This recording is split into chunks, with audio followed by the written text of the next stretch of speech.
Hello guys, welcome back to our channel. Episode ആരംഭിക്കുമ്പോൾ കാണിക്കുന്നത് സുസ്മിതയും ചന്ദ്രബോസിനെയുമാണ്. ഇനി ഒരു പക്ഷേ രോഹിത് തിരിച്ചു വരുമോ? അവൻ തിരിച്ചു വന്ന് മൊഴി പറയുകയാണെങ്കിൽ എല്ലാ കാര്യങ്ങളും അവതാളത്തിലാകുമെന്ന് ചന്ദ്രബോസ് പറയുമ്പോൾ ചത്തുപോയവൻ എങ്ങനെ തിരിച്ചു വരുമെന്ന് സുസ്മിത ചോദിക്കുന്നു. അതേസമയം രാച്ചിയമ്മയുടെ കുടിലില് രോഹിത്തിന്റെ ചികിത്സ നടന്നുകൊണ്ടിരിക്കുകയാണ്. അതേസമയം ശാരദാമ്മയും ശാരികയും കൂടി അങ്ങോട്ടേക്ക് ചെല്ലുകയാണ്. രാച്ചിയമ്മ ആരാണെന്ന് നോക്കാനായിട്ട് പവിഴത്തിനെ പുറത്തേക്ക് വിടുന്നു. അങ്ങനെ രോഹിത്തിന് മരുന്ന് വെച്ച് കഴിയുമ്പോഴേക്കും രാച്ചിയമ്മ പുറത്തേക്ക് ഇറങ്ങിച്ചെന്ന് ശാരികയുമായിട്ട് വൈദ്യശാലയ്ക്കുള്ളിലേക്ക് പോകുന്നു. അതിനുശേഷം ശാരികയെ പരിശോധിച്ച് ഒരു ഞെട്ടലോടെ നിൽക്കുകയാണ് രാച്ചിയമ്മ. തുടർന്ന് പവിഴത്തിനോട് കൊണ്ടുവരേണ്ട മരുന്നുകളുടെ എല്ലാ കാര്യങ്ങളും പറയുന്നു.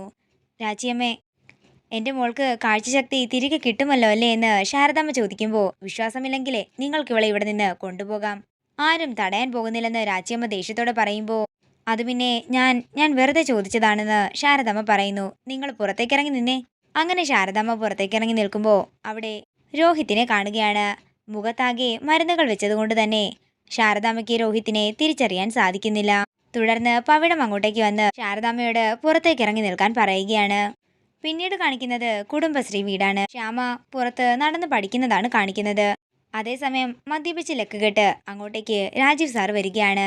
എന്താ സാർ, എന്തു പറ്റിയെന്ന് ശ്യാമ ചോദിക്കുമ്പോൾ, ഒന്നുമില്ലെന്നും ശാരിക ഇവിടെ ഇല്ലേ എന്ന് രാജീവ് സാർ ചോദിക്കുന്നു. അത് പിന്നെ വല്യേച്ചി ഇവിടെ ഇല്ല, കണ്ണിന്റെ ചികിത്സ കേട്ട് അടിവാരത്ത് പോയിരിക്കുകയാണ്. അടിവാരത്തോ? അവിടെ എന്താ എന്ന് രാജീവ് ചോദിക്കുമ്പോൾ, ഗോത്ര ചികിത്സയാണെന്നും പെട്ടെന്ന് ഫലം കിട്ടുമെന്നൊക്കെ പറഞ്ഞിട്ട് കൊണ്ടുപോയതാണെന്നും ശ്യാമ പറയുന്നു. ഓരോരോ അന്ധവിശ്വാസങ്ങള്. അത്രയും പറഞ്ഞ് രാജീവ് പോകാനൊരുങ്ങുമ്പോൾ ശ്യാമ ചോദിക്കുകയാണ്, സാർ എങ്ങോട്ടാ? ശാരികച്ചിയെ കാണാൻ വേണ്ടി പോവുകയാണോ?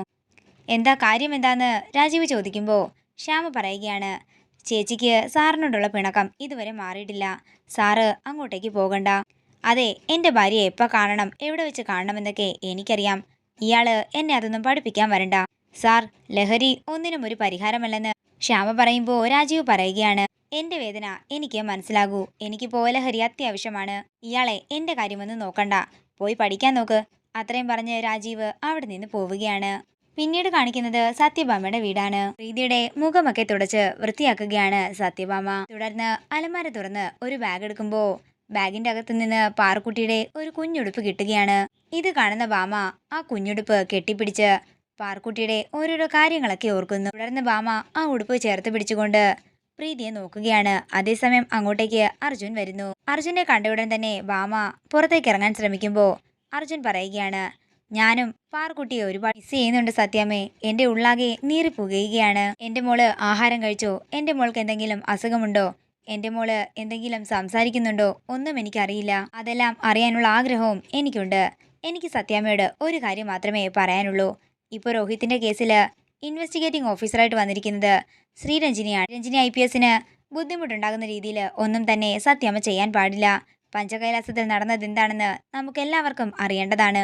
ഞാൻ എൻ്റെ കാഴ്ചപ്പാടിലൂടെ മാത്രമേ കാര്യങ്ങൾ വിശ്വസിക്കൂ. അത്രയും പറഞ്ഞ് സത്യഭാമ അവിടെ നിന്നിറങ്ങി പോവുകയാണ്.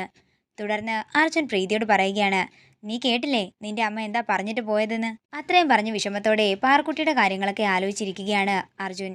പിന്നീട് കാണിക്കുന്നത് സുസ്മിത ആരോടോ ഫോണിൽ സംസാരിച്ചുകൊണ്ട് ഹാളിൽ വന്നിരിക്കുന്നതാണ്. അതേസമയം അവിടെ പത്രം വായിച്ചുകൊണ്ടിരിക്കുകയാണ് രാഘവൻ നായർ. തുടർന്ന് അങ്ങോട്ടേക്ക് ശ്രീരഞ്ജിനി വരികയാണ്. ശ്രീരഞ്ജിനിയെ കണ്ടിട്ട് ഒരു ഞെട്ടലോടെ എഴുന്നേറ്റ് നിൽക്കുകയാണ് സുസ്മിത. സുസ്മിതയുടെ പനിയൊക്കെ മാറിയോ എന്ന് ചോദിക്കുമ്പോൾ മാറിയെന്ന് സുസ്മിത പറയുന്നു. തുടർന്ന് അങ്ങോട്ടേക്ക് സത്യഭാമ വരികയാണ്. പിന്നെ സുസ്മിതയെ, നിനക്ക് സന്തോഷം തരുന്ന ഒരു വാർത്ത പറയാനാ ഞാൻ വന്നത്. നാർക്കോ അനാലിസിസിന്റെ ടെസ്റ്റ് നടത്താൻ പറ്റില്ല, പകരം നുണ പരിശോധനയ്ക്കുള്ള അനുമതിയാണ് കോടതി തന്നിരിക്കുന്നത്. എന്താണെങ്കിലും അത് 2-3 ദിവസത്തിനുള്ളിൽ തന്നെ ഉണ്ടാകും. സത്യങ്ങളെല്ലാം പുറത്തു വരികയും ചെയ്യും. ഇത് കേൾക്കുന്ന സുസ്മിത ഒരു ഞെട്ടലോടെ ശ്രീരഞ്ജിനിയെ നോക്കുകയാണ്. ഇതോടുകൂടി ഇന്നത്തെ എപ്പിസോഡ് ഇവിടെ തീരുകയാണ്. വീഡിയോ ഇഷ്ടമായെങ്കിൽ മറക്കാതെ ലൈക്ക് ചെയ്യുക, ഷെയർ ചെയ്യുക, കമന്റ് ചെയ്യുക. കൂടുതൽ സീരിയൽ അപ്ഡേറ്റ്സിനായി മറക്കാതെ സബ്സ്ക്രൈബ് ചെയ്യുക നയൻസ് ക്രിയേഷൻസ്.